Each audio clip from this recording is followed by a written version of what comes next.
सभी भाइयों को मेरा प्रणाम। राज भैया की जय। मैं राज भैया से जुड़ा हुआ हूँ। मैं भैया के साथ अ, अपने अनुभव आप सबके साथ बांटना चाहता हूँ। मेरा नाम दीपक है और मैं दिल्ली का रहने वाला हूँ।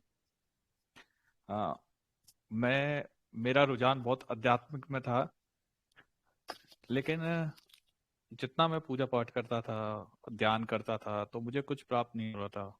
कुछ अ, जीवन भी कठिन संघर्ष में चल रहा था। तो अचानक ही जब आप खोज में होते हो किसी ऐसे गुरु के जो आपका उन्नति कर सके, आपकी आध्यात्मिक उन्नति कर सके, आपकी परेशानियों को दूर कर सके, आपको आगे बढ़ा सके, तो भगवान भी चाहता है कि आप उनसे मिल जाए। तो मैं भी राज भैया से ऐसे ही मिला। अ, राज भैया से मिलने के लिए मैंने प्रतीक भैया से संपर्क किया।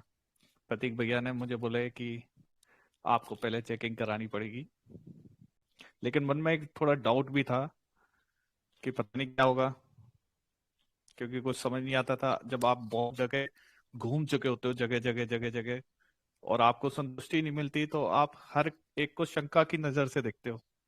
तो वही मेरे साथ था। मैंने प्रतीक भैया से बोल तो दिया कि हाँ ठीक है भैया। भैया ने कहा कि ठीक है, मैं आपकी चेकिंग करा देता हूँ। तो मेरी जब चेकिंग हुई तो भैया ने बताया कि मेरा पितृ दोष है और उसका निवारण अ, करवाने के लिए बोला। तो मैंने कहा भैया आप ही कर दो, जब आपने ही बताया है तो।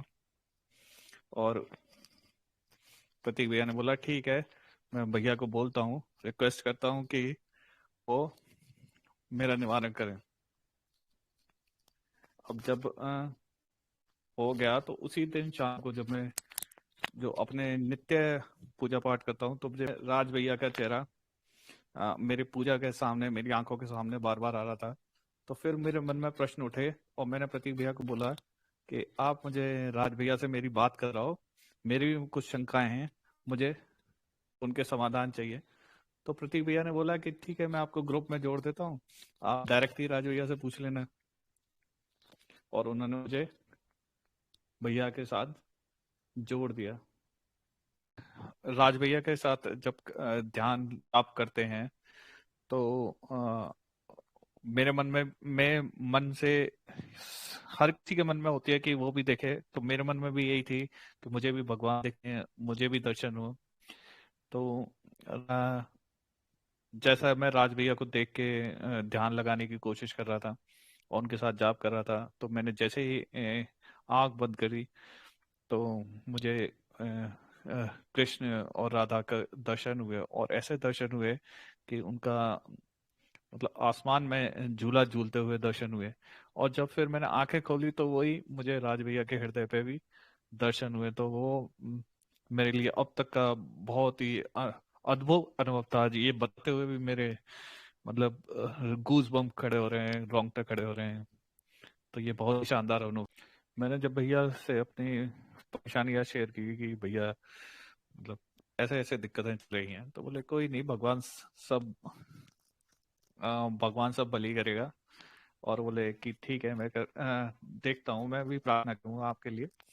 और उन्होंने कुछ नहीं कहा, लेकिन अगले दिन ही जब मैं मतलब भैया के, मेरा भी सुबह और शाम का दोनों टाइम का जैसे अपनी संस्कृति में है, सुबह शाम जाप करना, पूजा करना, घर में सब करते हैं, तो मैं भी कर रहा था। तो मुझे अनुभव हुआ कि मैंने भैया से जब कहा, उसके बाद ही जब मैं शाम को पाठ करने बैठा अपना जाप, तो मैंने देखा कि मुझे ऐसा लग रहा था, आंख बंद करके ऐसा देखा तो साफ साफ दिख रहा था आंख बंद करके, तो कि एक नंदी महाराज हैं मेरे मंदिर में, जो बहुत गुस्से में हैं, मतलब बिल्कुल। और वो किसी को सींग मार मार के भगा रहे हैं।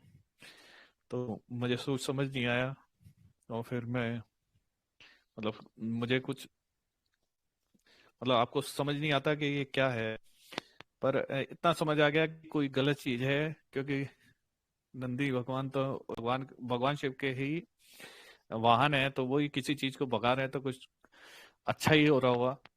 और फिर उस दिन, अगले दिन से फिर देखा तो चीजें स्मूथ होने लगी। और ये तो फिर मैंने राज भैया को बोला तो वो हल्के से मुस्कुरा दिए। तो इससे मतलब समझ आ गया कि भैया आपकी ही दया है जो आ, हमको सही रास्ते पे लगा दिया और चीजें जो सही होने लगी। भैया के साथ इंटरेक्शन हुआ तभी भैया शाम को ग्रुप में सबको ध्यान कराते हैं और उसमें ही लोग अपने अनुभव शेयर करते हैं, उनकी दृष्टियां खुलती हैं, उन्हें दिखता है।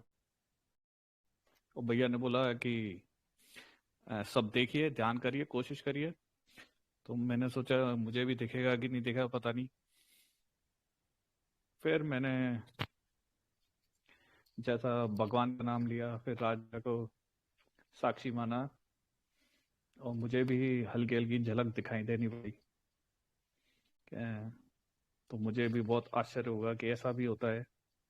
फिर मैंने राज भैया से जो वो बताते हैं ग्रुप में कि मैं भगवान से बात करता हूँ, आप भी भगवान के साथ बात कर सकते हैं। सिर्फ आपको अपना स्वभाव निर्मल करना पड़ेगा, आपके कर्म अच्छे होने चाहिए।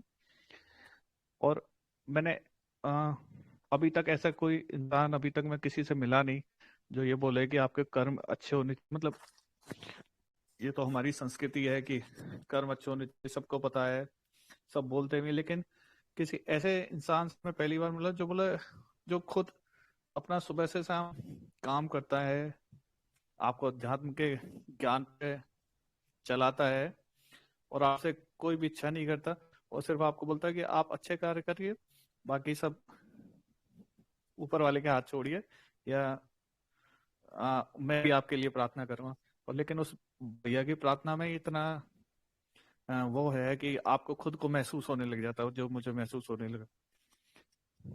और एक दिन ऐसे ही मैं काफी परेशान था तो मैंने भैया को कहा, मैसेज किया, भैया ऐसे ऐसे परेशानी है। तो वो भैया बोले कि ठीक है, देखते हैं। और फिर सामने सामने आप देखते हो कि आपकी चीजें कैसे, जो आपके नेगेटिव जा रही होती है वो आपके धीरे धीरे पॉजिटिव होने लगती है, मतलब जिसकी आप उम्मीद नहीं कर सकते। तो बहुत सारे अनुभव हैं, मैं आपको कैसे बताऊं, बहुत थोड़े दिन के अनुभव हैं। अ, अनुभव के साथ ज्ञान है और ज्ञान के साथ सद्मार्ग है। ऐसा गुरु गुरु के पाके मैं धन्य हो गया। तो मैं चाहता हूँ कि राज भैया की कृपा हम सब पर ऐसी ही बनी रहे और जो भी मतलब एक सद्मार्ग पे, एक सदगुरु, एक मतलब कुछ अचीव करना चाहते हो आप अपनी जिंदगी में, जो स्पिरिचुअलिटी में अच्छी जगह है, तो मैं भी आपसे रिक्वेस्ट करूंगा कि एक बार राज भैया से जरूर जुड़े। आप सबको मेरी मेरी तरफ से बहुत बहुत शुभकामनाएं और राज भैया की जय।